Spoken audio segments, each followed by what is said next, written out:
What is a life coach? Life kind of is the umbrella for all things. It's really about helping the individual step back and kind of seeing the areas that are supporting them and maybe the ones that are holding them back. I've seen the success you've brought to those people's lives. How would you define success for a client? Success is different for everybody. I think success is one of those values that is very individualized. Society has painted this picture of what success is supposed to look like. But for me, I've got my own idea of what success looks like. Most of my clients are high achievers, driven individuals. Getting clear on what success looks like for them is one of the first things that we do. Sometimes I ask myself, am I just moving my own goalpost? But while you're chasing that goal, oftentimes it's almost as if you've put a pause on life. What seems to be forgotten is life is happening in between all of that. In the meantime, you have every day your spouse, your children, your work. And so if you're putting all of that on pause while you're chasing the goal, no wonder why when you get to the goal, you feel unfulfilled. People going through divorces. The question is not just what do I do next, but who am I now?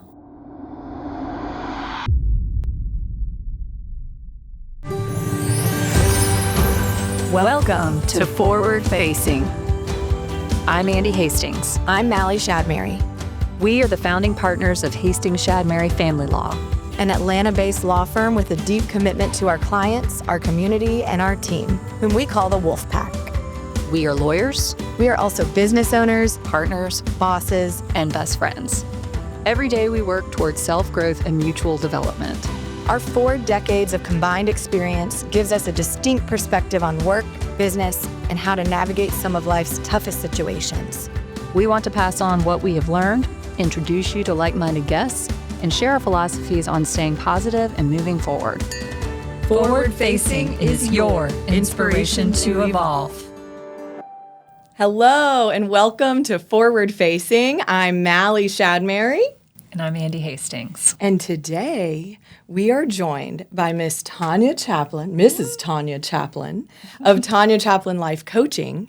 And we are so excited for you to get to hear about what she does to help society, help her clients. She is the spitting image of everything we want to promote on Forward Facing, about evolution, about self-growth, about having the strength to build new habits, to have confidence, to break the mold and bounce into a new chapter intentionally and with the right support.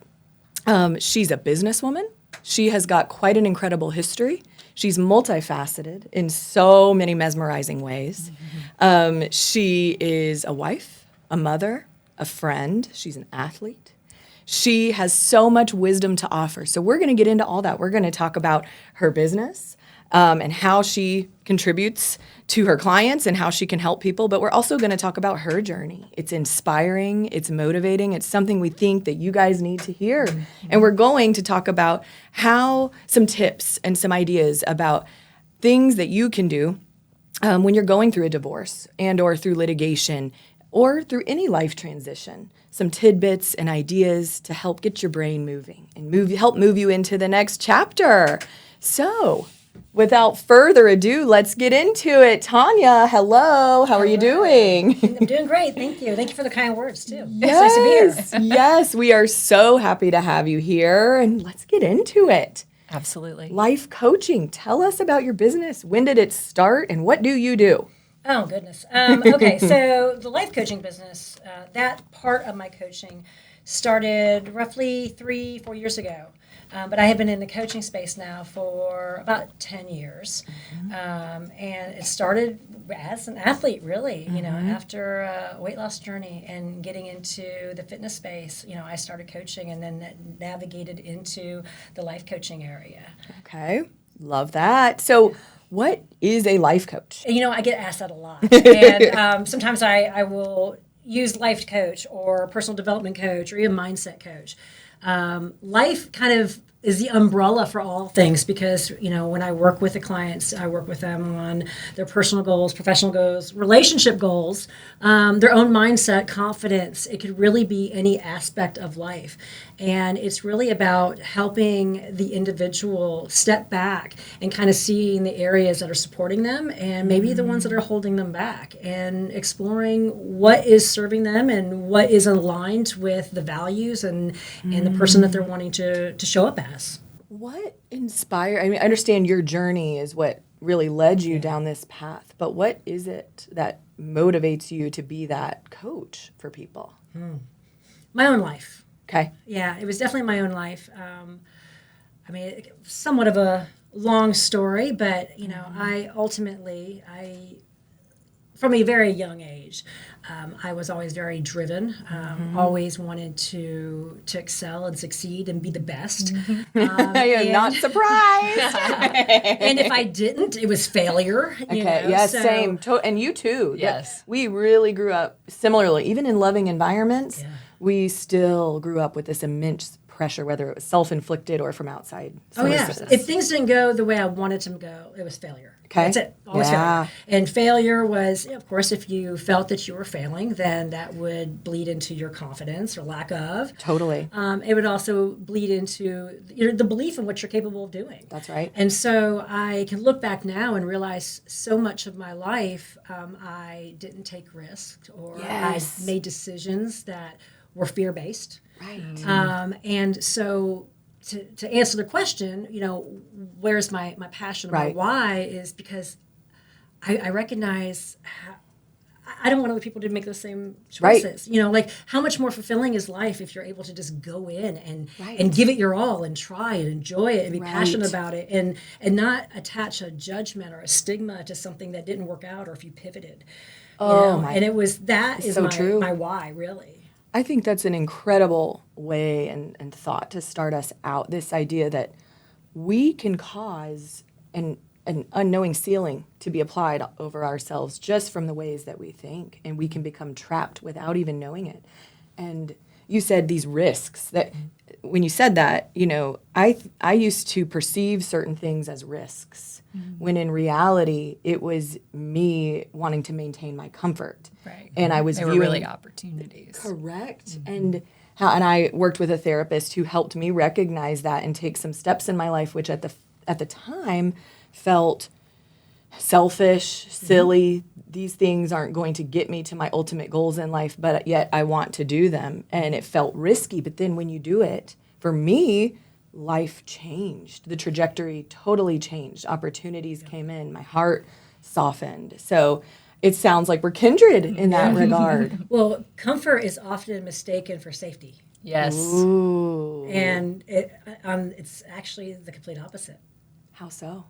Well, comfort keeps us places that we often shouldn't be staying at. That's right. Name one thing that is good that comes from comfort. Besides rest. Right. I was going to say naps. Besides rest, right? Like Which is important. When you are down, when you are sitting in the space where you're recovering, or you're resting, or you're down, outside of that, name something that comes from comfort that's good. That's so true. Most things that are great and worth having come on the other side of uncertainty, come on the other side of stepping outside of your comfort zone, and really, even look at relationships. Even a relationship, I can look at my own marriage as an example. We've been married; it'll be 20 years next month. Woohoo! And thank you.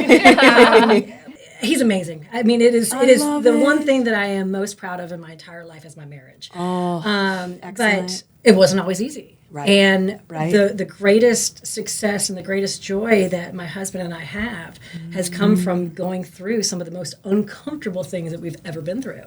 That is so true. And it's true in romantic relationships, business relationships. Andee and I are an example of that, of having to go through hard periods of growth personally and with our business together. And we realized unless we do that work together, the whole firm is stuck under the ceiling of wherever our emotional stalls are, or things like that. And that is such a good point, and something I think a lot of people, especially some of you, our audience, that what you're going through right now is stemming from many years of what was comfortable or what you thought reality had to be. Yeah. And you didn't you didn't navigate the tough waters, you know? Yeah. People would typically choose the comfort, even if it's something that they don't like and they don't enjoy and they don't want. They would typically choose the comfort over the unknown. Exactly. It's the every known. time, because it's like the known evil. You know, Right. like you know this pain here, so I'd rather stick with what I would rather stick with what I know than to try to move into something that is uncertain or unknown. Because you've developed tools to deal with that problem that Yeah. is now so familiar. And the thought of developing new tools for a new unknown is really scary. And I think it deters a lot of people. It does. Yeah, it does. I think that's a good segue into what I wanted to ask next, but it revolves around this notion of even people who are trained in this way of thinking, of being open to new opportunity. Even myself, someone who has learned to go be a go-getter, don't be scared, just plunge. Even I still stall and need the support of the right people around me. That's one of the best tools for me. But even professional help. So question is, what type of people do you work with? What are your types of clients? You know, it's funny. I have tried to find a niche numerous times in this journey, and I don't really have one. Love it. Other than the fact that I work with people who are typically very highly driven.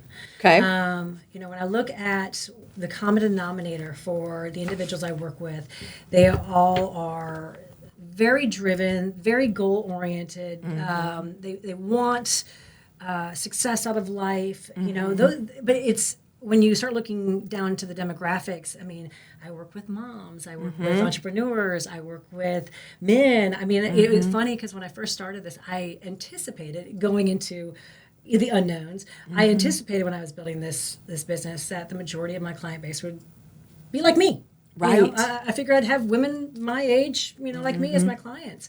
And after the first couple of years, it was interesting to look back and realize that over 50% of my clients were males. Oh, I love it. And I was like, I would not have seen that when I was building this. Love it, enjoy it. You know, Right. I love the diversity that I get to experience with the people I work with. But really, the one common denominator is that they're very driven to excel in life.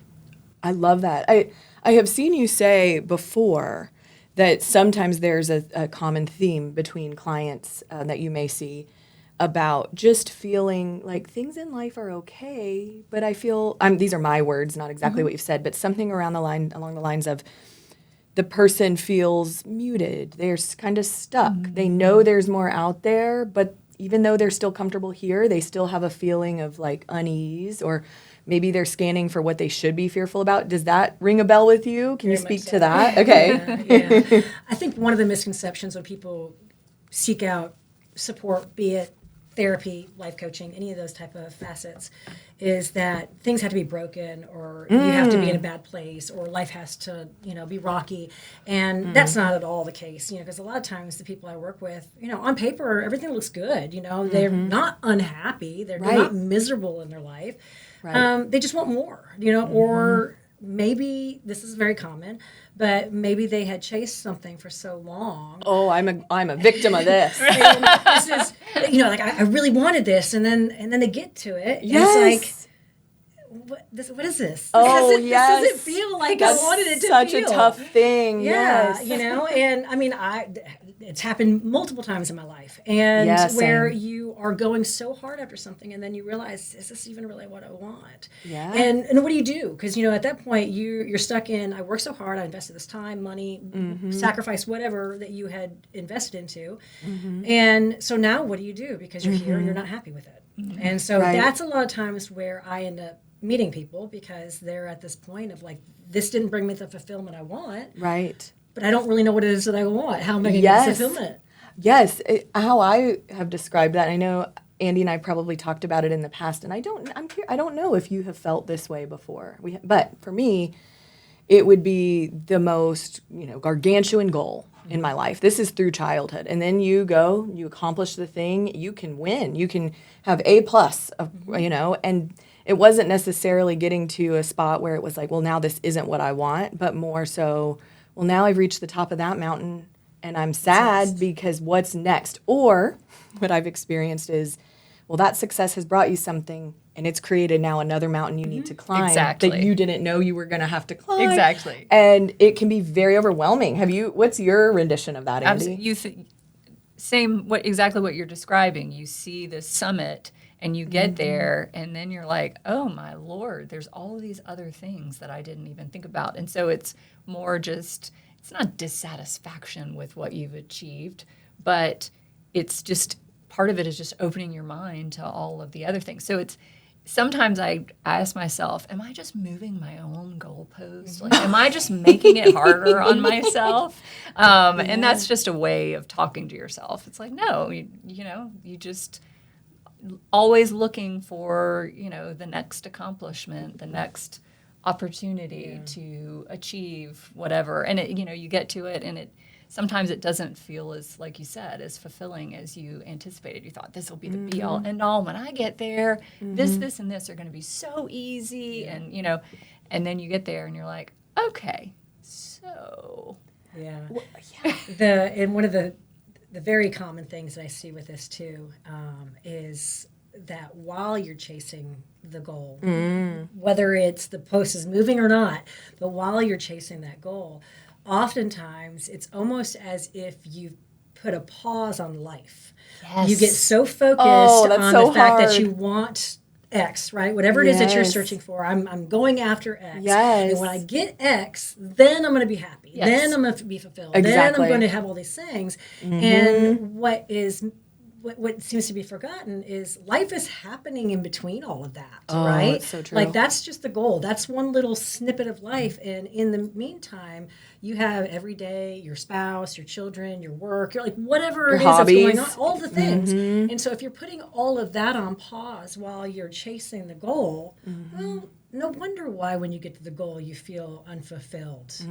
However long you were working towards it, you had paused, allowing yourself to enjoy or be present during the process. And oftentimes, the goal itself isn't really the goal. Correct. It's who you're becoming while you're working towards that goal. Right. Yeah. And that seems to be missed frequently.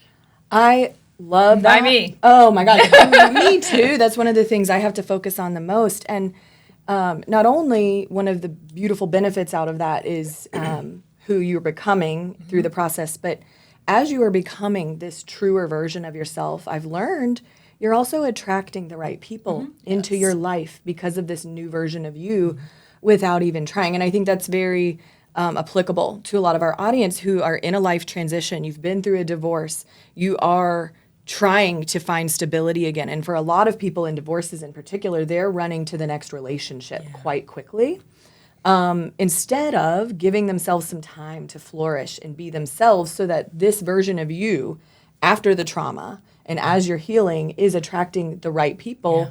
Because what we see is if you don't give yourself that time, you're still the same version of you that came from the trauma and you're attracting the same type of energy that you were running away from, or that we wanted to close for you. You weren't running away from it, per se. But do you see that as well? Oh, yes. And I love how you kind of touch on the energy too, because I do believe, first off, I believe everything is energy, and we do too. What you put out is what you're going to receive, and we can go down that rabbit hole. It's a good one. Forever. It is a good one.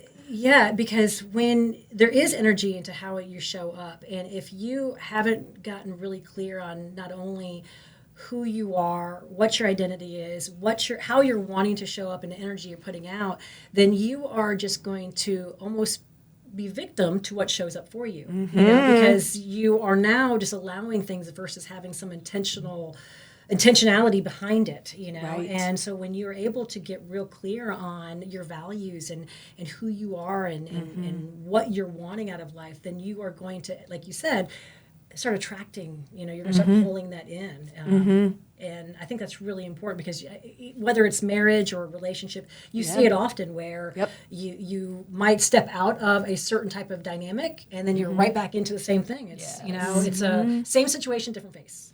I think I think personal relationships, romantic relationships are at the epicenter there, but we've noticed in our business, we have to have the same mindset and philosophy and work on the relationships in our office and attract the right energy of the types of advocates we want. We take large responsibility in protecting people in society, and our lawyers are responsible for that, and our paralegals, and it all starts at the energy here. And are we able to provide safe, responsible advocacy with emotionally mature professionals? That's our goal. And if we are not emulating that and attracting it, I think that's the downfall of a lot of businesses as well. Yeah. The service you're providing your clients. Yeah. So, okay.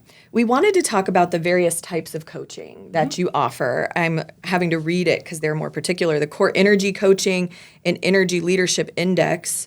I know you do one-to-one life coaching, mindset coaching, and ongoing support. So could you sort of outline for us what these things mean and how that all works? Well, the Core Energy Coaching is part of it is within the coaching. So, talking about energy, I'll start with the ELI. The ELI is Energy Leadership Index Assessment, and I absolutely love this. It's one of my favorite tools that I start off with all my clients. And if you've ever taken a personality assessment test before, this is going to have some similarities to it, in the fact that you're going to have roughly 80 to 100 questions, and the answers are going to be, strongly disagree to strongly agree or anything in between. But what it does, unlike the behavioral or the personality assessments, if you were to take one of those today and then take one again 5-10 years from now, it's probably going to be very similar because some of the core of who you are, your personality, is going to continue to be the same. What this does is it's an attitudinal test, and it shares your default mannerisms, perspectives, and behaviors in day-to-day life and when you are under stress. I love that. And so That's brilliant. And it really the is. amazing thing about it is, so when you take the assessment, the results are given to me, and then I go through it, and then we end up having a lengthy hour and a half, sometimes 2 hour debrief where we really dive into it. Cool. And we start talking about how this shows up. When you hit with a stressor, what happens? Do you have a tendency to withdraw? Do you decide what's the point of even trying? Or, are you one of these like, let's fight, Right. and anything in between? And so then what we do is we go through the assessment and we start highlighting the areas that might be serving you and you want to keep or add or take away, and the ones that might be holding you back. And then from there, we build out basically kind of a roadmap to what we want it to look like. What's really cool about this, and I absolutely love this, is especially the clients that I work with for some length of time, 6 months to a year from now, we take the assessment again and you compare it. Oh, I love that. And you can see on paper, not only are you experiencing life different, but if you are a data person, you can actually see on paper how you've changed and how your mindset has changed. And it is just such a cool test, assessment really. And it really just gauges, again, the energy. And then the Core Energy Coaching, it takes this. And so when I am meeting with the clients, we look at, what is the energy you're bringing to this? Are you coming in guns a-blazing, wanting to fight, combative, conflict? Are you, more open? Do you have more of a holographic way of thinking, or is it more one-sided? We really kind of look into how you're showing up in the areas, and then getting real clear on values, because one of the things that I think many people take for granted or maybe don't even consider is a lot of the times the lack of fulfillment or lack of happiness or presence in life is the result of misalignment in values. And so, and we don't even know, right? Right. Until you define even those, even our business didn't know how to explain itself until we had core values. Right. Yeah. That's right. Well, but if you think about it, like just from even as children, right? As children, we are taught this is right, this is wrong, you do this, That's we right. want this, and we don't question them. That's correct. You're just like, oh, okay, well, I want to grow up and have the white picket fence and the house and all this because that's important. And we're not supposed to fight. I don't fight with my significant other. There's no conflict, and we're Right. just vanilla. And that might be totally okay. But if it's not okay with you and you don't realize it yet, That's right. then it's going to constantly have this point of friction. And so we will go through and I've got a values assessment that is, probably about 80 values. And if you asked me to think of 80 values off the top of my head, I probably couldn't do it. Right. But, you go through and we start looking at, okay, what's important to you? And it's not what's important to you isn't good or bad. It's just you. That's right. And so it's what's important to you. Well, how is this showing up in life for you right now? Okay, it's misaligned. Why is it misaligned? Well, let's figure this out. Do you find that people struggle with even defining what's important to them? Oh, And yeah. not because, for me, if I had met you many years ago and was working with you, I would have felt so timid to even step into those waters, to even start to break through as to what my core values were or not, because of how defined I was by society and by how I was raised. Even though I love how I was raised, you still as an adult have to be able to have autonomy and explore it. I'm in my 30s, not that I think age has to be a factor here, but I did not start figuring that out until I was in my early 30s, that, hey, hang on, you get to like design your life literally how you want to, even if you just simply don't like a certain way of communicating. You figured it out before I did. Oh, okay. Because I had so many beliefs and so many limitations and so many ceilings that I had on myself from my upbringing and life experiences and just all of the things that had just compounded that I never questioned. And then it took me really almost, demoing everything in my Yes. life and then rebuilding it back up. I think it's important to be noted that you can have a seemingly, I think we've kind of hit on this, beautiful life on paper, Right. with your successes, with your relationships, but still be unfulfilled because you haven't done this work to get underneath. That And was me until Okay. mid-late 30s. that's incredible. Yeah. That's a lot of us, though. Yeah. That's why we need Yeah. you. We do. And I mean, I was in the corporate space for almost 2 decades. And it's funny because my husband and I, we laugh about it. When we first met, I was very career driven. Oh, I can see I mean, that. I was go-getter. I was going to be the top of the corporate ladder. If you were to try to talk to me about being a stay-at-home mom, I'd have laughed you out of the room. Like, there's Yeah. no way. Right. And it was funny because, at a certain point, obviously that started to change. And when I was pregnant with my youngest, I looked at my husband. I was like, I don't want to do this anymore. And it was a really scary time because, we've always had 2 incomes. And so trying to go from 2 incomes to 1, I mean, that is just a scary transition to do, especially, having 3 children, young at the time. And, but it was the best decision I ever made. Okay. Well, one of the best. I mean, Yeah. I have several really good ones. That was a really good one. Yeah. But it was, little did I know that decision to step out of the corporate space was going to be so life-altering for me in such a magical way, too. Because I was realizing that it didn't matter. I mean, I was successful in the corporate space. I had grown through the corporate ladder. I made decent money. I had, at one point when my husband was, starting his business, I was the sole provider as that business was, taking off. And so, we had a successful marriage. We had a beautiful family, had a good career, wasn't fulfilled at all. And I felt like, what is going on? Why am I not happy? Yeah. And I don't want to say like I was unhappy because, of course I was happy with my family, but I knew there was so much more. And little did I know just how much more there was. Right. Question that's revolving around sort of the coaching experience with you. And we've talked about this, the test. What was it? The ELI. The ELI. And then core energy coaching is sort of the premise that you're approaching all clients within. So I'll do a hypothetical. Let's say I have been married for 20 years. I am in the middle of a divorce. I've got grown children, but I'm still supportive of them. I was a stay-at-home mom, and now I'm facing a new life without my significant other, a new financial arrangement, potentially having to go work and get on my feet. I come to Tonya Chaplin to help me through this process. What would I expect as a client? What would that experience look like logistically, kind of tangibly with you?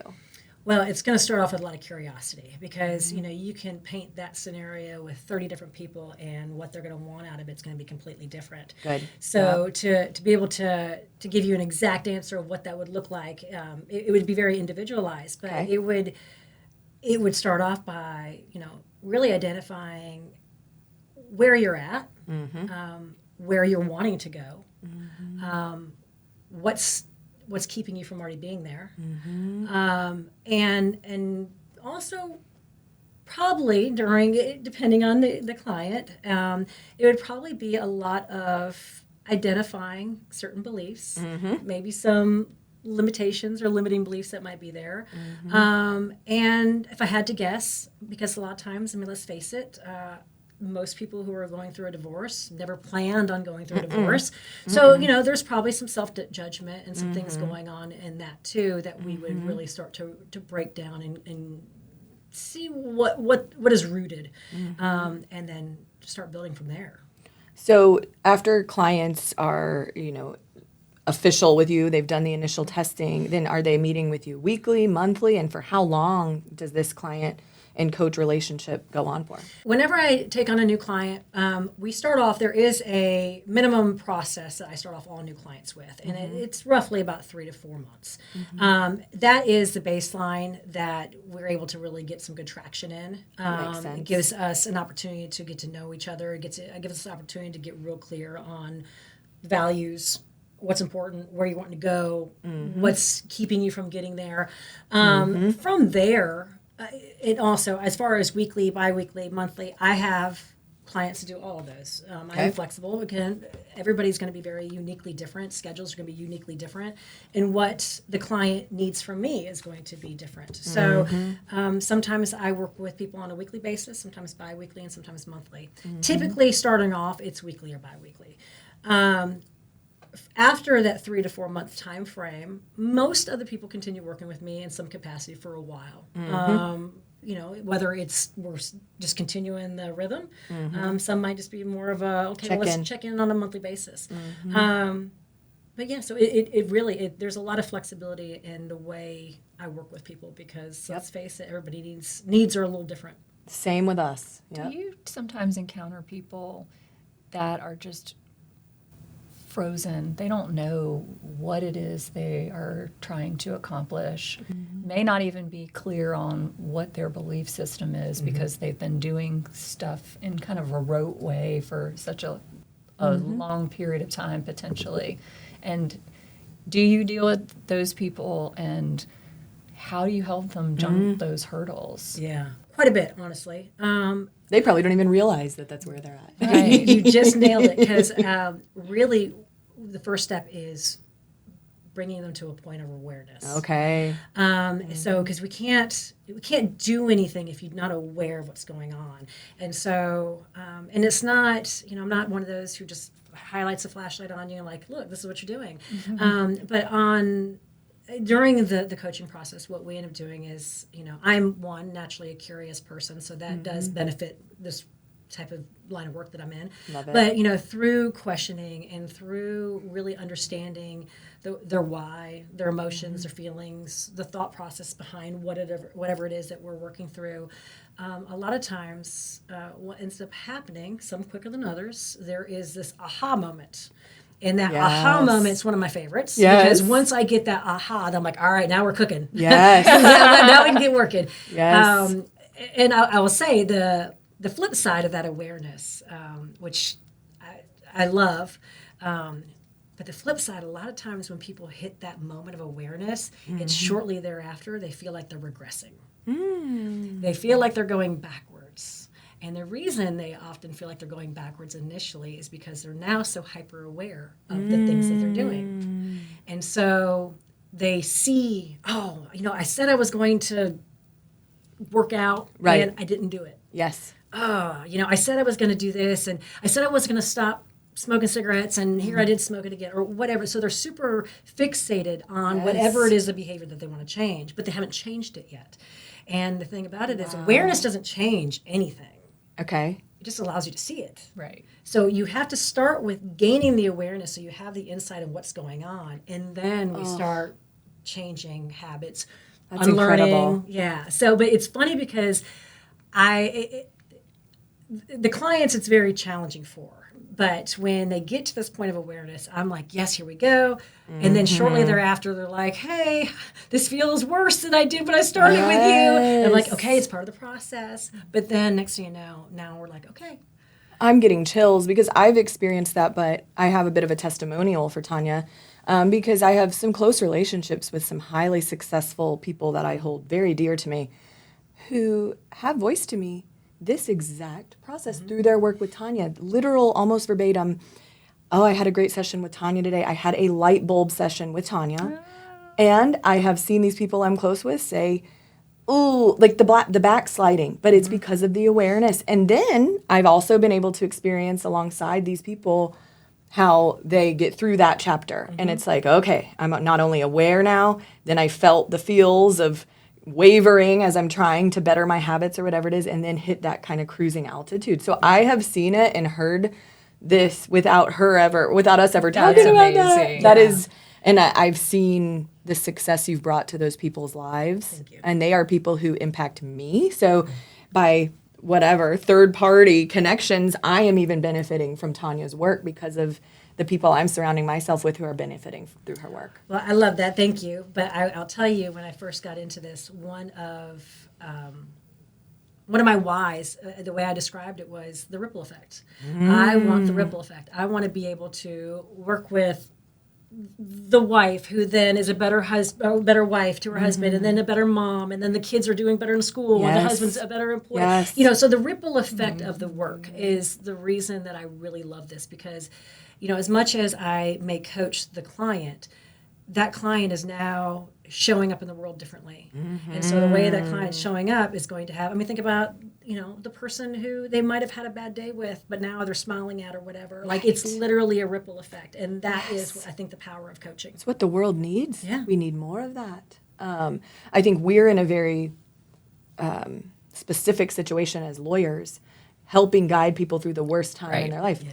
But we don't get to wear that therapeutic hat, that coaching hat, as much as we wish we could. We do, more than a lot of lawyers. Sure. And we encourage our clients to work with people like you, of course, especially even during the litigation process or even before, when they're determining what they really want. Do you even want a divorce? Whatever's going on.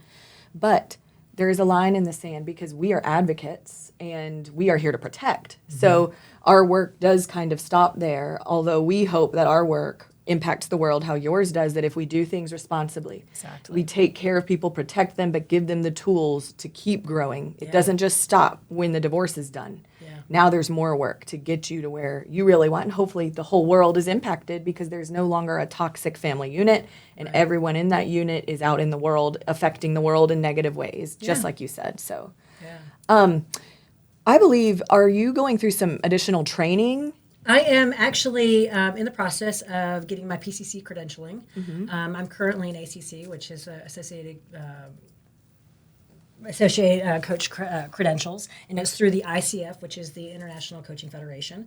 And so I am in the process of getting my PCC, which is, exam. And I'm excited about it because it really makes me get back to the roots, get back into... I love that.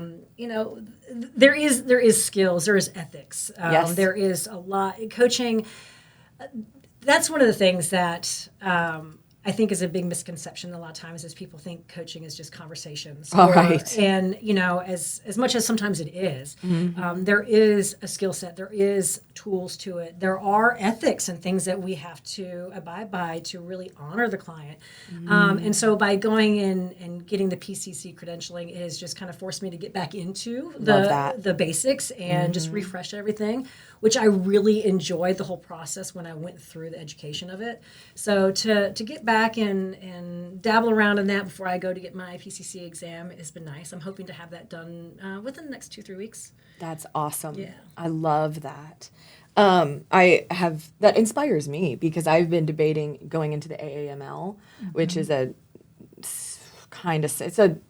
it's a group for lawyers, family law attorneys, to really level up and get better trainings on really high-end things and be part of a network. And again, kind of like you're saying, revisiting certain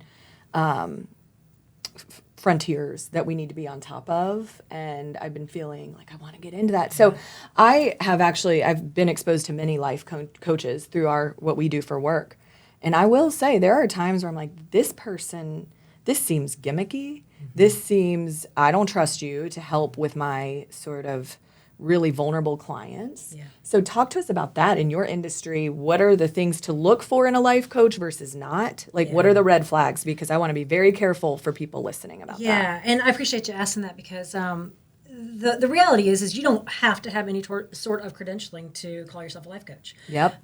You can decide today that I am good at giving people advice, and so I'm going to call myself a life coach. Oh, God, I've seen that. There's a lot of them. Yes. And, that's so the ICF is the biggest accrediting body and the most respectable, and that's one thing I would look for is somebody who is accredited through the ICF, be it ACC, PCC, or MCC. Good to know. There's also all kinds of education that can be done. I was pretty extensive when I was researching when I decided I wanted to do this. The schooling I went through was almost a year long, but you could go get a certificate for like 12 hours if you're in the right place. And so, if you're looking for somebody to support you, I would, one, look at their credentials, look at the testimonials, speak to some of the clients that are willing to speak to you and ask about it. And at the same time, have some conversations with them, see if there is an alignment because, the reality is no coach is an expert in the client's life. The client is the expert in their life. The coach is there to support them and help them with what it is that they're trying to achieve. I have no agenda when I'm working with my clients. My agenda is simply to support you and help you with what you're trying to accomplish.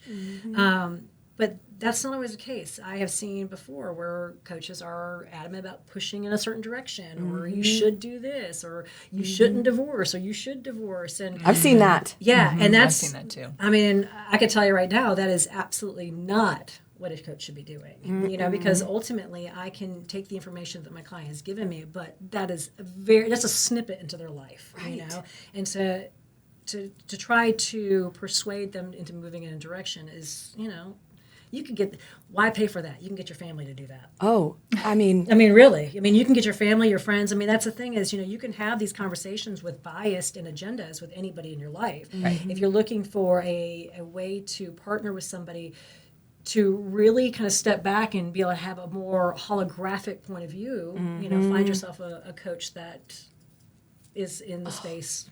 I love that term, the holographic point of view. So we talked about this in our last episode on self-care. We talked about it in different ways, how important it is, especially when you're in a vulnerable place, that you are malleable. I always say pain yields beauty. When the universe sets you up in this disastrous moment, you are primed to now break into the next chapter and use that pain and be an alchemist. And you can alchemize what this future looks like. Well, this is the time, especially any time in your life, who you expose yourself to and who you trust in a professional relationship more than any other is such a serious decision, which is why it's always so crazy to me when people are hiring the cheapest, whether it's a lawyer, a coach, a therapist, whatever it is, the most convenient, even a doctor. I myself can fall victim to that. Sure, I'll go get my teeth cleaned by this dentist. It's close. Well, then that can absolutely backfire. And especially for people that are in a state of trauma or coming out of that, I believe you're in your most malleable, vulnerable state. And who you choose to help guide you and support you in this process is utterly important. We see major downfalls in our line of work in family law when people hire divorce coaches, for example, and getting to this idea of the holographic view. Oftentimes what I see in divorce coaches, I hate to say it, but this is from my firsthand experience every time. A divorce coach is someone who's been divorced and they are carrying their trauma with them and pushing their ideals onto my clients, and usually with no real training. And even in front of judges have said, this is horrific. You don't need to be doing this. You have been a disservice to this industry and to this person's life. So I just wanted to be clear on that this is not the time to just pick something easy breezy. You do need to make sure you're working with someone credentialed. Ideally, someone who has a relationship with your lawyer if you're in the family law setting. So your lawyer is aware, I'm working with this person. I mean, you've probably never been called to testify in court or anything like that, right? In your line of work? Not in this space, no. Yeah. Okay. And But that's something we look at from our perspective as the advocates. If my client is working with a professional, whether it's a therapist, I don't want to have to involve the therapist in the case. There's a lot of sanctity there, and we want to protect that. But if I need that person to participate, which might happen sometimes, I want to make sure my clients are working with the best individuals that are going to stand up in the process. I can't see us ever bringing a life coach into court, but maybe therapists more often. But so yeah, Andee, anything else about this topic? Because I want to get into a little bit more about Tonya and her journey. I do have this one probably very random question. Sure, I love random. So when you're working with somebody and you're working through their issues, do you ever meet with or talk to people in their lives to get almost like collateral information about them? Is that part of your role, or? I have worked with couples before, and in that space, then there has been some of that to an extent. Everything is confidential. So anytime I work with a client, everything 100% confidential. Right. As far as if I'm not working with couples, no, unless somebody has called me and said, hey, I have somebody who I think would really benefit from you. This is what they're going through. This is what I've seen. Things like that. Right. But typically, I really like to try to do the work one-on-one with the client, because again, if somebody else is coming in and saying things, that's an opinion. Right. And so I like to be able to ask questions, get a feel, not have any sort of bias or any sort of picture already painted ahead of time. I love that. Yeah. I love that. How do you define success for, I know it's probably going to vary, but how would you define success for a client? Success is different for everybody. That was one of the biggest things that I had to dismantle for myself. Success was money in the bank, white picket fence, big house, all that type of stuff. That was my vision of success for the longest time. Right. But no, I think success is one of those values that is very individualized. Unfortunately, I think it's almost been commercialized. I think society has painted this picture of what success is supposed to look like. And so most of us have bought into that, and that's how we are operating with, this is what I'm supposed to do, so let's do this to get this. Yep. But for me, I've got my own idea of what success looks like. But I think one of the things, and this is actually a very common, because again, since most of my clients are high achievers, driven individuals, getting clear on what success looks like for them is one of the first things that we do. Love that. So on that note then, we've talked about your success, and you said just now how you define success is different from anyone else. So I want you to walk us through sort of your journey from marriage and having the most successful, that's one of your biggest successes, it sounds like, is your 20-year coming up marriage. And I wanted the audience to get to hear about your journey from marriage, leaving corporate, having kids, and moving to the country, and kind of where you are today. Can you, including your fitness journey and how that impacted you? We would love for our audience to get to hear. Okay, I'm gonna rewind just a little bit farther back. So I am a mother of three. I had my first daughter at 23 years old. Was not planned. Oh my gosh. And at the time, and I will say that my daughter is not my husband's biological.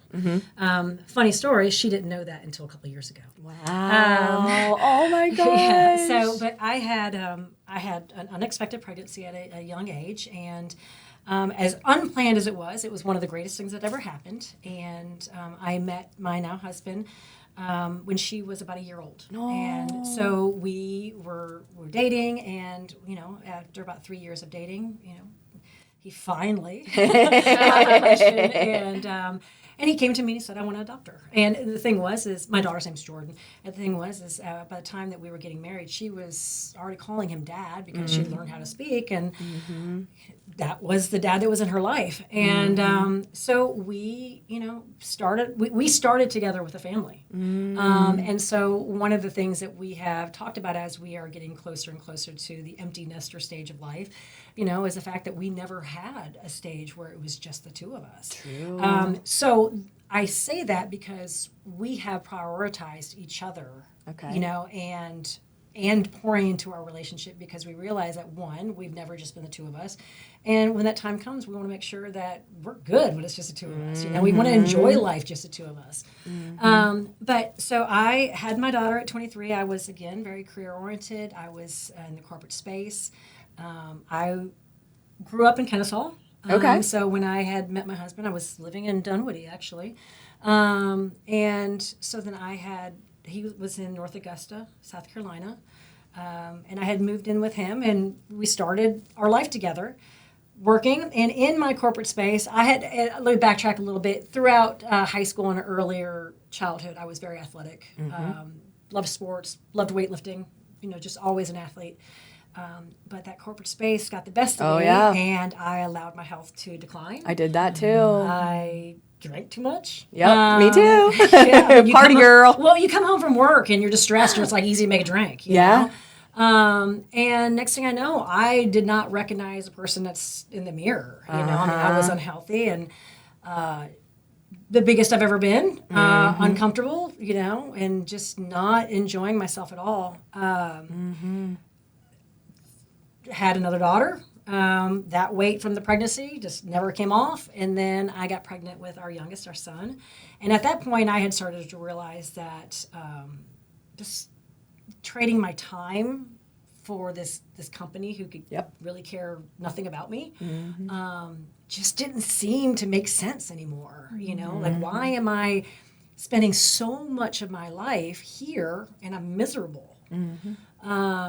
So I started the begging tour of my husband, basically to say, hey, let's try to see how we can make this work, you know? And it took some finagling and some planning and figuring, and it was scary. I mean, it was scary for both of us, you know?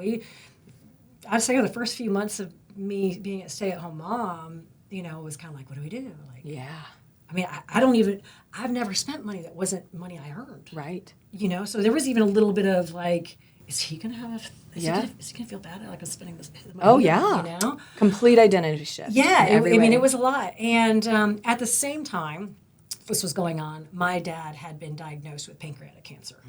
And I can look at it all as, not that him having pancreatic cancer was a blessing, because it wasn't, but like I could look at the timing of everything as a blessing, because I had resigned from working, and my dad was on the tail end of his life. And so it allowed me the opportunity to go and stay with him and spend some time with him and say our goodbyes.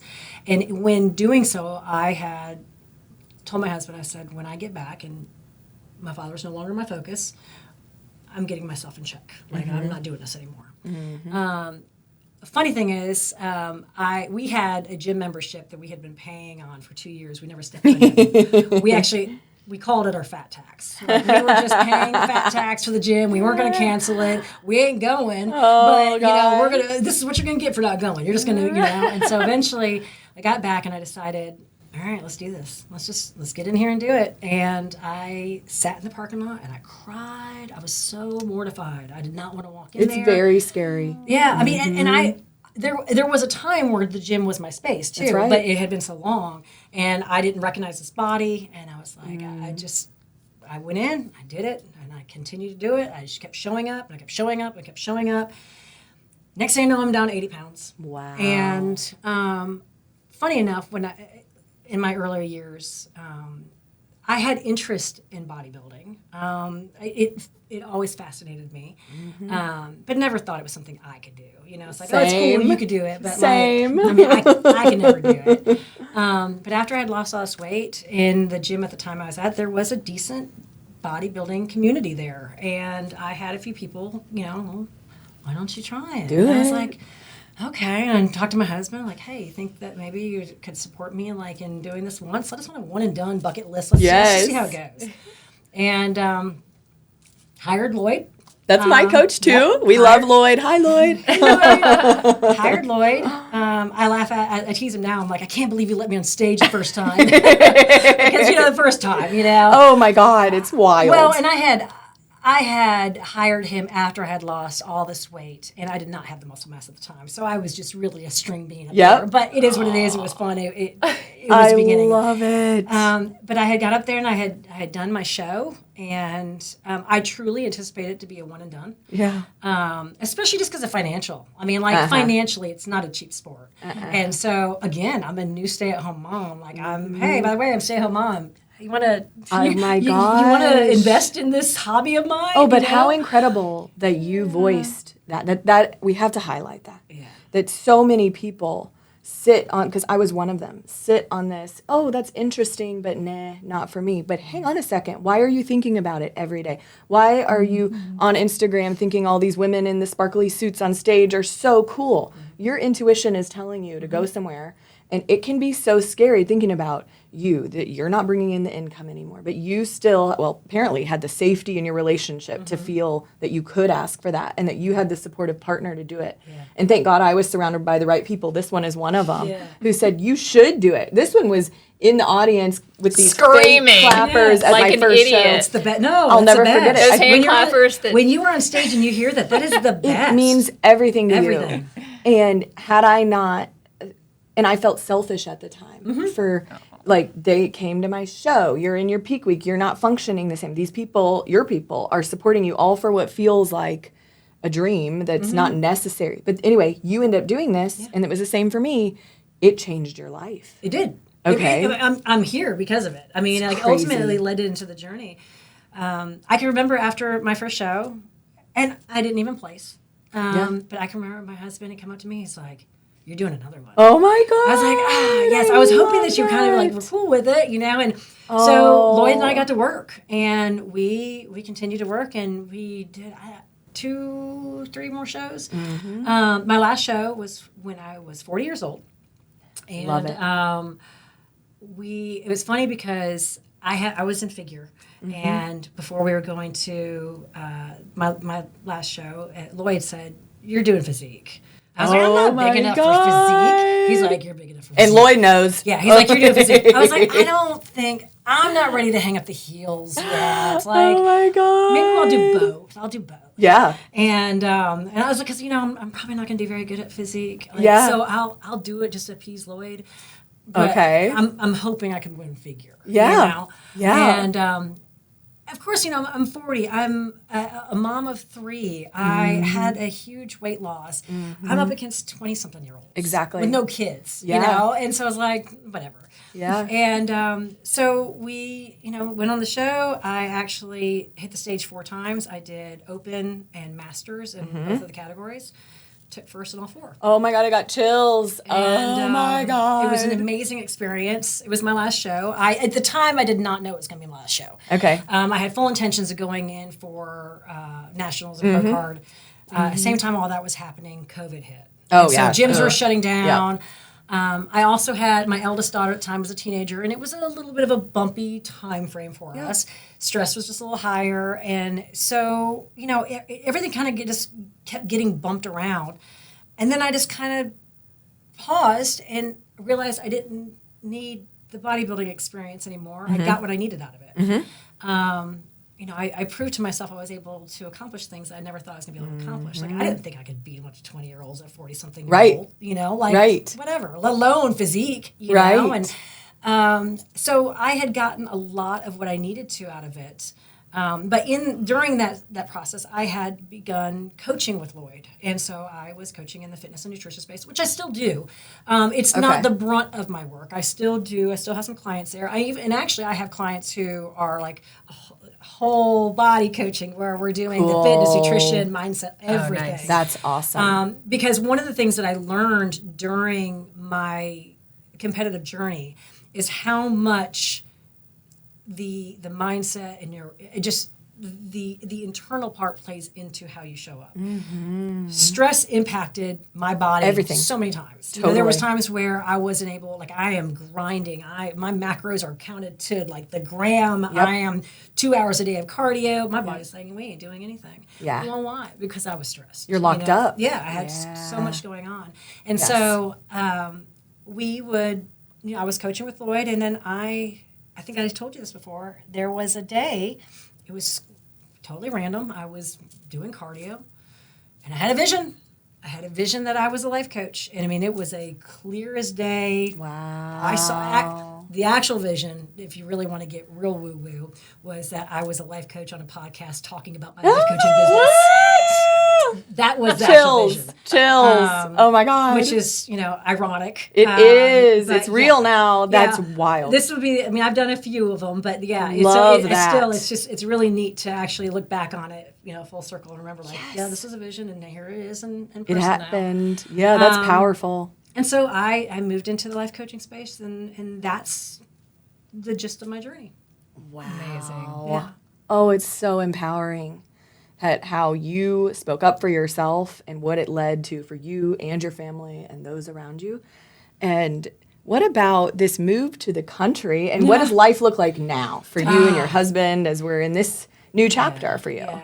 Well, it's funny because the life to the country, to back up a little bit, during that whole process of the competing and coaching and all of that, not even intentionally, but I had found myself on my own healing journey. Mm-hmm. It started off unintentional, and then it became very intentional. But I had realized that I had a lot of limiting beliefs. I was raised with a lot of just a lot of things that didn't serve me. Mm-hmm. And I didn't even know I was holding on to them. Mm-hmm. And so I would continue to see these things come up, and I would have to well, where'd this come from? Well, why do I have this? Do I still want to keep this around, And so I say that because we had the house that we were in prior to moving to the country was in essence our dream house. We had worked really hard, and we had bought our dream house. It's beautiful HOA neighborhood in cul-de-sac. I do miss the kitchen. The kitchen was phenomenal. Windows everywhere. And then we had built a outdoor oasis, we had a beautiful pool, hot tub. We loved it. It was amazing. And so it's like, why did you move? And we sat there and we loved our house. There was even a time when we went on vacation. I was like, it ain't bad coming back from vacation when you come back to this. Yes. We really loved it. But we both kept coming up on the fact that we wanted land. Mm-hmm. We kept coming up on the fact that we didn't want to be surrounded by people. Mm-hmm. I wanted a donkey. I don't know where it came from, but I wanted a donkey. And unfortunately, the HOA was not going to be okay with that one. So we kept talking about it and talking about, sticking in your comfort zones. My comfort was in that house. And my husband's like, I think it's time. It's time for us to sell. And there was a little bit of tears at first. I knew it was the right decision. But I didn't, at the same time, this was what success was supposed to be for me. Yes. We made it. We're here. Yeah. What do you mean? Yeah. What do you mean we're changing? Yes. This was success. And then that's when I had to really kind of dismantle, well, but is it really? Was this really what success is to me?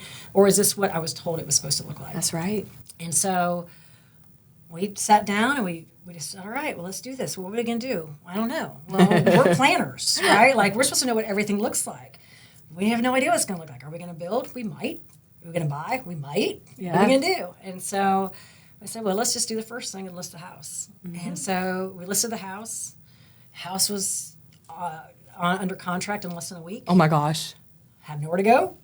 Oh, my gosh. And so what are we going to do?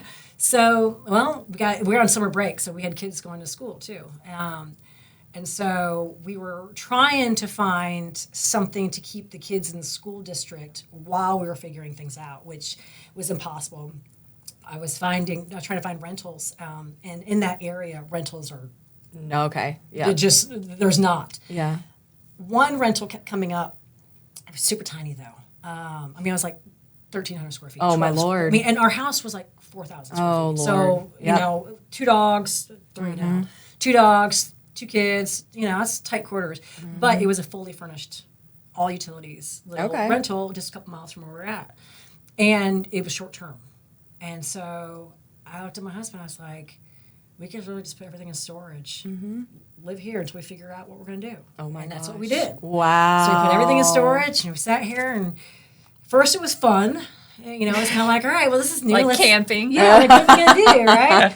after the first month, it was like, okay, this is starting to get a little too tight. I need my space. Yeah, and I was looking for land. Land, just, I don't know what happened, but it got so expensive so quick. You know, what used to be affordable is, you know, like I wish I'd have bought 100 acres 20 years ago. Right. So we were looking for land. We were looking for houses with land. We just kept coming up. I mean, every time we look at something, you know, it was very frustrating. And we went to go look at this one, and I just remember getting, it was like I said, a little temper tantrum. Kind of threw my phone to the side, done. We're going to live in a rental forever. Oh, my God. Right? Like, we're not ever going to find anything. I'm done looking. And so the next morning, I opened my phone and started looking again. And I opened my Zillow app. And for whatever reason, it had moved all the way. Because I was just looking at maps. Because I wasn't looking at a certain area just within a 45-minute radius of my husband's work. And for whatever reason, it had moved over to, like, Tennessee. And so as I'm scrolling back, here's a red dot that wasn't pink I hadn't seen anymore. Oh. And so I was like, what's this? And I look at it, and I was like, okay, this is pretty cool. And I looked at my husband, and I was like, have you ever heard of this town? Where is this? And neither of us had any idea, never heard of it. And so I was like, well, before I have our realtor drive almost an hour away, let me make sure that I could even see myself living here. Because we had driven to one area before, and I was like, no way. Like, this is way too far out. No way. And so the next morning, I knew this was going to be the house, honestly, because that night I had a hard time sleeping. Oh. I was so excited about driving there the next morning. And so, like, 7 o'clock in the morning, I got in my car and I drove all the way, and on the phone with my sister as I'm driving, and my navigation takes me down this 2-mile dirt road that's surrounded by farm, and I'm just like, I mean, like, is this a road we're going to commute every day? Oh, and my God. just so happened my navigation's wonky and took me down a weird way. But as soon as I saw it, I was like, okay, I think this is going to be it. Oh, my gosh. And so we scheduled with a realtor. We went and looked, and we are surrounded by farms. I mean, we are, like, you look out our front door, we got farm, Wow. cotton fields, cotton or corn, they change it. And it was, you know, what was cool about it is this place already had a second. The person who used to live there was a CPA. So he had his CPA office building on the property too. Oh, wow. We had full intentions of building a separate building for me at some point. So this was like, we already got it Meant built. to be. Yeah, and it had like a Crazy. big garage we could turn into our gym. Crazy. And so this is where we're at. It almost fell through. At one point, we were in San Diego visiting our daughter, and there was some issues with the appraisal and stuff. And there was a moment where it got a little bumpy, but we were able to make it work. And so we moved out. We were in the rental for 3 months, almost exactly 3 months. And we ended up moving out there. I can remember the night that we unpacked the U-Haul. We were out there. My husband and I sat across the street. And we're just looking across at the house. We're like, we're here. That's crazy. We're here. And, you know, what is the funniest part about it is during the process, and even like the first 6 months to a year, everybody would ask my husband, like, how'd you get Tonya to move out there? Yeah. There's no way Tonya wants me. He's like, it was her idea. Oh, She my found it. God. Because I have all, I mean, like I said, I grew up outside of Atlanta. He was more small town. And Yeah, y'all weren't farmers before. You no, weren't- neither one of us had any sort of history with land. We've never, I mean, both of us grew up in neighborhoods. None of us had any experience living in a small town. And so we're here. Within a month of being here, Helene hits, and we got hit. Fortunately, our structures were all good. We had a little damage to the well house, but other than that, our structures were all good. But we lost over 100 trees. We had a big, beautiful pecan or pecan, depending on how you say it. We had a big pecan tree in our front yard, beautiful pecan tree. We literally watched it get uprooted. Whoa. And just right over our driveway. It was gone. It was full of nuts, everything. I was so sad about that. But Oh, my God. it was really bad. And it's funny because we had no idea how bad it was. Like, we didn't realize. We thought it was just a storm until the next morning. And we were trying to get out of town to, like, we didn't have a chainsaw. We needed to get a chainsaw to start doing this. And we had, like, 5 different ways to get into town. All of them were blocked off. But what was really special is the few neighbors that we have, because, you know, we do have some space between us. Everybody was over at our house. They had equipment.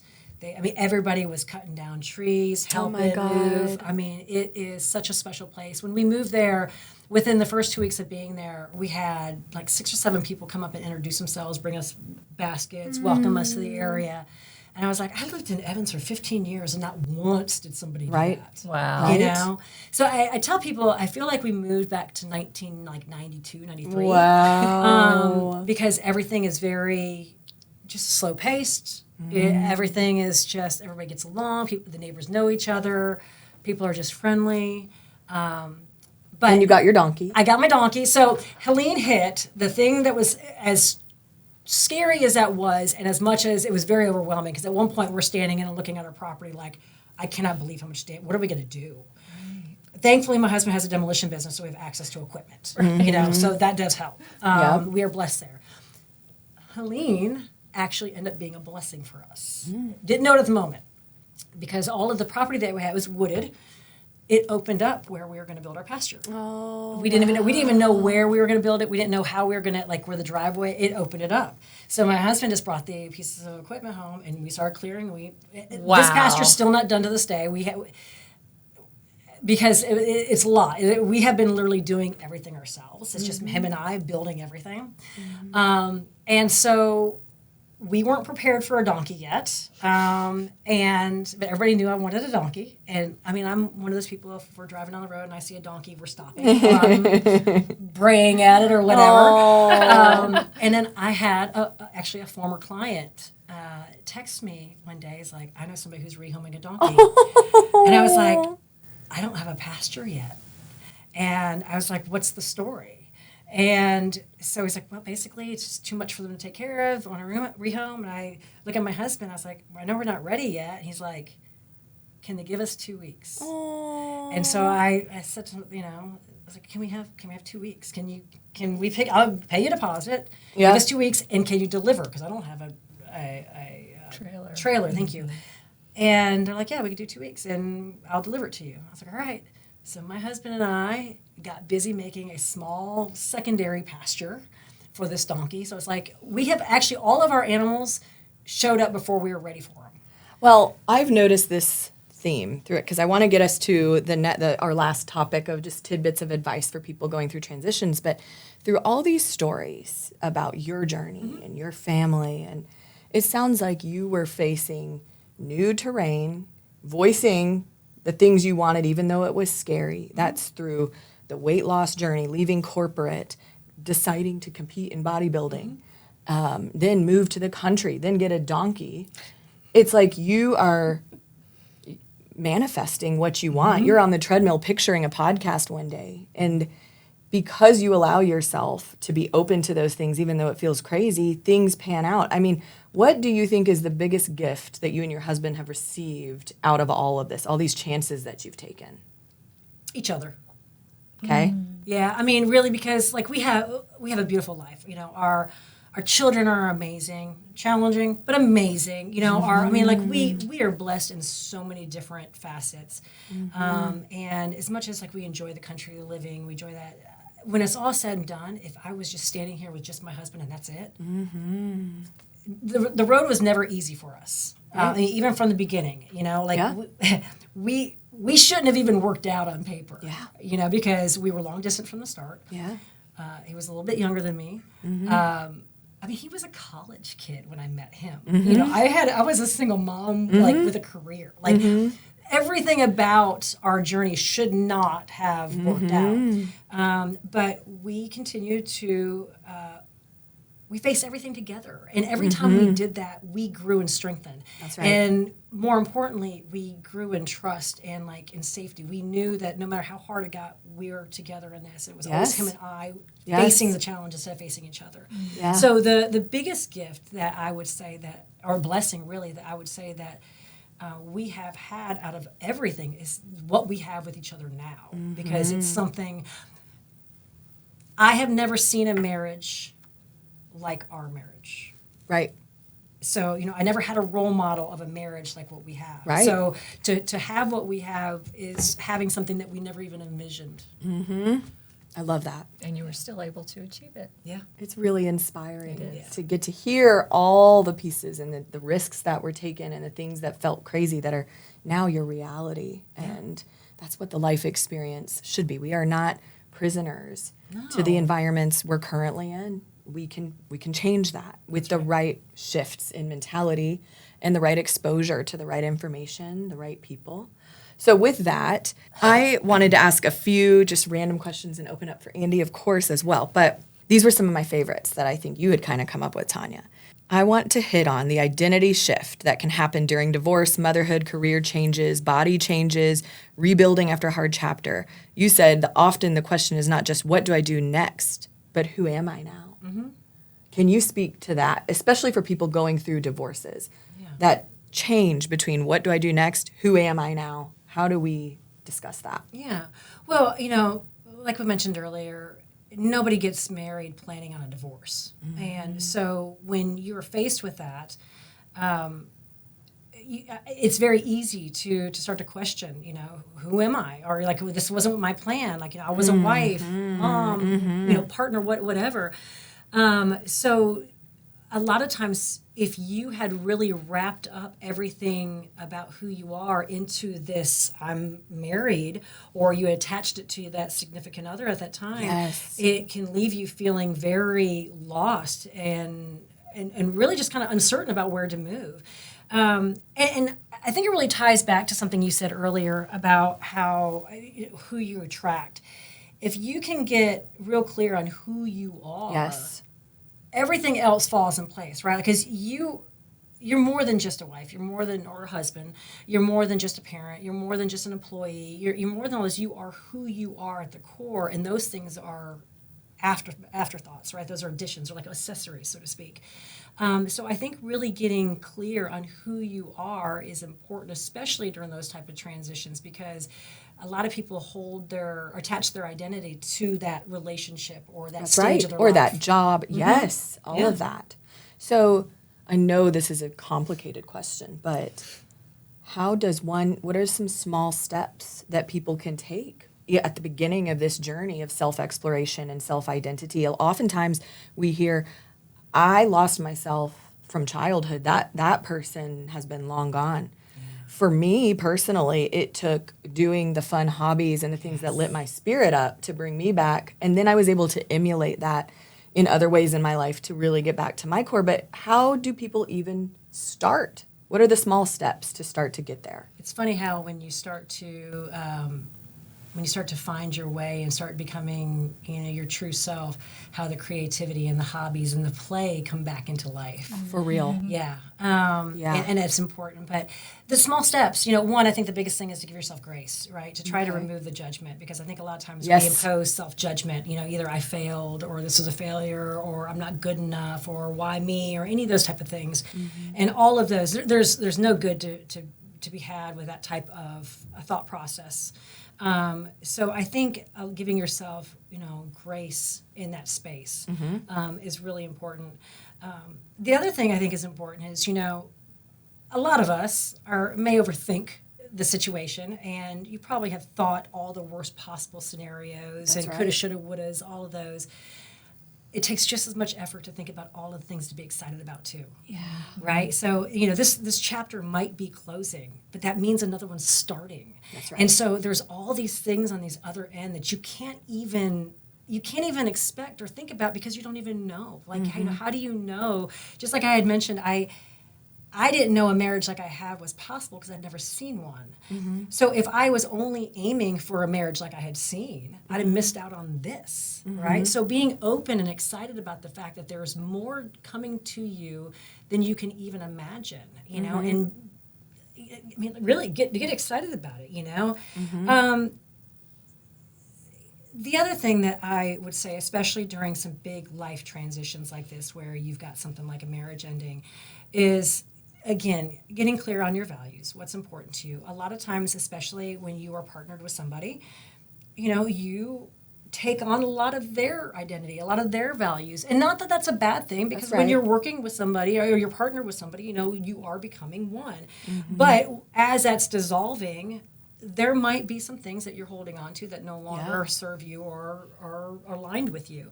So getting clear on maybe some of the things that are no longer part of who you're wanting to be or how you're wanting to show up. I think those are really probably the three biggest things that I would encourage somebody who's stepping into the space newly. I love that. Thank you for that. I think that's very helpful information, and we need reminders of those fundamental things. Truly. We tend to overcomplicate.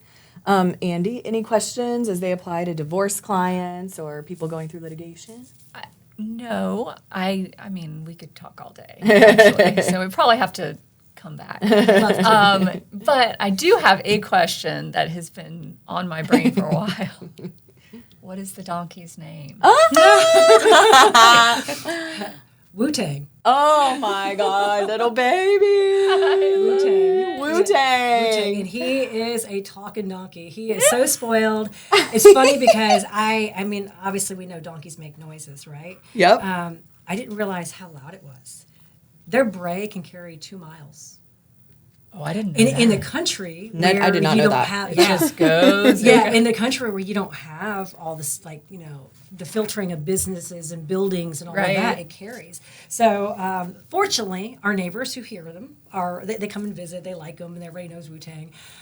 Wu-Tang has become a little bit of a staple at my son's school too. Everybody knows Wu-Tang. And I do laugh a little bit too because I'm not sure that the majority of the people in the area know what Wu-Tang is. Right. I mean, they know it's a donkey, but I don't think they know where the name came from, which is just comical to me. But They think you just made it up. yeah, right. What is it, Lou? No, it's Wu-Tang. That is so cute. Spelled the same way too. You know, he's for the children.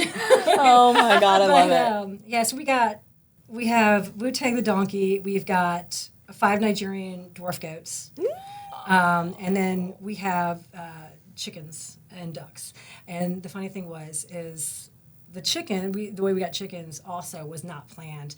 A rooster ran off to our property trying to escape being harmed. Oh, and stayed. And so that's adorable. Next thing you know, we got them chicks. Oh my and God. Next thing you know, we've got all these chickens. And so it's just, it's funny because everything that has happened on our property has not been planned. It's just Oh, been that's incredible. very fluid. That's a and- sign. Yeah. You are That is a where you're, sign. Yeah. and then you have 3 Frenchies. Yes. Frenchie mom too here. Yes. Love Frenchie. Converted. Kong, Willow, and Bodie. Oh, babies. Oh my God, I love it. Everybody's spoiled. They're all rotten. All of them are rotten. As they should be. So we like to round out each episode doing a personal check-in. So we're going to start with Andee. And what we talk about is just in the recent past, usually Andee and I have already checked in a couple weeks ago on our last episode. But as of late, Andee, what are some things you've been working on that comport with our namesake, forward-facing? What are you doing to be forward-facing in your life and continuing to forge through evolution? So I actually took vacation last week. Yay! Where'd you go? I just went to the mountains. Well, I shouldn't say just went to the mountains. I went to the mountains, which I love. It's my happy place. And I'm not good at vacationing at all. Something you said earlier made me think about this because I am absolutely one of those people that has life passing by while I'm so focused on achieving X, Y, or Z goal. And I thought about that some actually last week, coincidentally. And I'm not good at it. I'm not good unplugging. I won't say I did completely, but I did a lot better. And so that is progress. But just being able to pull out enough to actually just live a little bit and also give myself the benefit of perspective when it's not all up in your face like this, and you can pull out and start looking at, things you're doing or not doing or feeling and, that kind of thing. And so I did a lot of that last week. And so hopefully I'll continue that. I'm trying to establish little habits that will hopefully become big habits. And so that was very intentional on my part, and because I'm not good at it, but I'm trying. That's awesome. Yeah. Is awesome. Good job, Andee. It is. It's so hard. Yes. It's we have physical reactions to taking breaks and being away. Right. And it's just about creating a new normal. We don't expect our teammates here at the office to not take breaks. In fact, we encourage it. We need you to be rested and a productive, non-stressed, if we can avoid it, member. And Andee and I have to do the same. But it's very hard. So I'm so proud of you. That's awesome. What about you? For me, it's gym related. I have a lot of things that are moving forward in all the right ways, in business, in my personal life, some exciting growth happening and fun things coming. And I had a surgery in April with the intentions of competing again this year in bodybuilding. But healing was very, very hard. And kind of like you, Andee, like you're saying, like I don't do well having to rest. Focusing on rest is something that takes a lot of effort for me. And my partner is going to be competing in October, and I've been getting so much enjoyment to support him and see him thrive. And it is, when you have a partner going through that, it's a team effort. And I'm getting a lot of joy out of that with him. But I was feeling a little lost on actually feeling complacent, kind of like we were talking about with clients for you. Like I feel like everything's in order, but there was a little something tickling me, like for myself, like what does Mali want? What's the sparkle that I want in my life? And I had been feeling pressure to compete this year so that I could hang up the hat for a little bit and try to have babies later. And your body goes through a lot when you're competing, and I didn't want to put that in jeopardy. But after a lot of reflection and talking to my coach and further planning, I decided I don't want to compete this year. My healing is still going on, and even though I'm very happy with where I'm at physically, I still need a challenge though. But anyway, I decided I'd like to compete next year and slow this time frame down because it felt right to me. And I had to do a lot of soul searching about, does that mean I'm messing with my chances of having children? I'm 37. Do I need to be worried about that? And then I came to the conclusion, no, I don't. Everything is meant to be. You still get to do the things you want to do, even if it feels superfluous. That's one thing I've learned through bodybuilding so far is you make those choices based on what feels right. And yes, you need a coach to help you do this safely and responsibly, and I'm with the best. I trust him immensely. But when I made the decision, okay, we're going to go next year, you've got 25 weeks of downtime. Not really. This is time to build muscle, build glutes in my division, the wellness division, and then have a goal to look forward to next year. And I have a vision, just like you on the treadmill, of what that's going to be for me and what that's going to look like, even down to the suit and the look and who that woman is going to be on that stage. And I think I'm meant to have that journey, and I'm so excited to take you guys on it with me. But it is very hard to know 25 weeks of downtime and then the goals there. I was doing things like slacking on the diet, just playing around and being like, well, I still look good. I'm happy. But that's not enough. I needed a little more. So coming to that conclusion was a big deal for me, and accepting this isn't going to slow down any other timeline. This is all divinely designed for you. You are responsible for following that fire that you feel. So that's been my shift, is accepting a new timeline. And now getting tighter with the diet. That's very mentally, that is going to be a challenge for me. It's like, the show is not for a while. So why the hell can't I eat that extra cheese stick or whatever it is? So my coach talked to me about that. He said, let's stay on plan. This is about your mentality.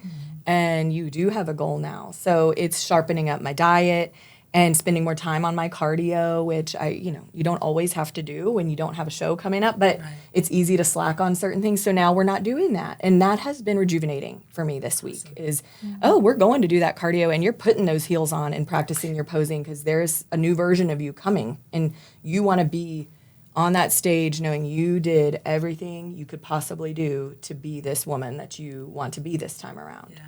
So that's mine. I love that. Just because you're not in prep yet doesn't mean that you're not in process. That's right. I mean, this is still part of that process. So it's a lot of times when you're not in that prep stage of getting ready for the show, you feel like you're almost in limbo. Yes. But the reality is as a competitor, that your off season is just as important.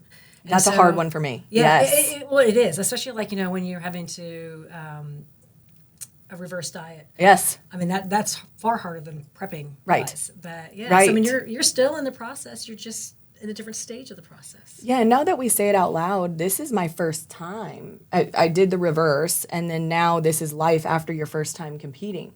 So it is uncharted territory to sort of say, ooh, because I'm not a professional bodybuilder. I don't have that mentality yet, but now maybe that's where I want to go. Like, I am not enjoying the blasé-ness of not competing, and I don't need the competing to define me, but I need goals in life. And right now, this is the one that the universe wants me going for. Yeah. So, yeah. So, yeah. What about you, Tonya? What have you been working on internally? Well, the one I mentioned was I am working towards my PCC credentialing, which is really exciting because I wasn't able. You had to qualify for it before you can even go. You have to have so many hours actually coached and so much training done, and so you can't just sign up for it. You have to meet the steps. So I am there. That's one of my professional goals. And honestly, living in alignment in all areas is my biggest focus. And I know it's really generic and vague, but having been a very type A structured individual my entire life, needing this and everything planned, and stepping back from that and wanting to be a little bit more fluid, I very much value being present as throughout the day, not just once in a while, but I want to truly be present and show up in every aspect of my life. So I try to make sure that my personal, my professional, my growth, my health, all things are in alignment. And I've had to kind of evaluate what it looks like. Also, being somebody who doesn't necessarily like being in this. Well, what am I working towards? I need to have a goal. I've always kind of been like that too.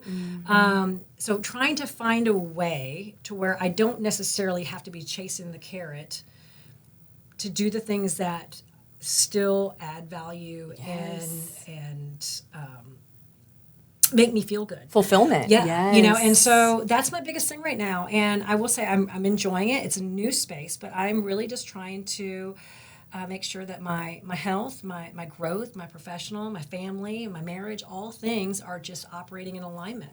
I love that. That's amazing. Thank you for sharing that. Yeah, absolutely. And thank you so much for being with us here today. This was just full of some wise nuggets that we're all going to be able to carry with us. Well, thank you for having me. I've enjoyed it. So where can everybody find you online? My web address is TonyaChaplinCoaching.com. And then I am on Instagram, Facebook, and TikTok. Instagram is my primary. But I am on all of those as well. And you gotta add her. Go follow her. She has amazing content. She's such a bright spirit. So I love being able to follow your journey, and definitely want to have you back probably sometime next year and talk about more specific components for divorcees. Love it. And yeah, you guys, audience, thank you for being on this journey with us today. We hope you got the same enjoyment and wisdom out of this that we did. And be sure to follow us, like us, share us with your friends and family. Find us at Forward Facing on our website, forwardfacing.com, and on Instagram, Facebook, TikTok, all the places, YouTube, Spotify, iHeartRadio, Apple. Just find us and love us on all the places, and we'll see you next time. See you next time. If you enjoyed this podcast, please like, subscribe, and share. We would love to hear your thoughts. Leave us a comment or email us at podcast@hsfamilylaw.com. And be sure to come find us on Facebook, Instagram, TikTok, and at our website, forwardfacing.com. Forward Facing is a production of Hastings Shad Mary Family Law and 1066 Productions.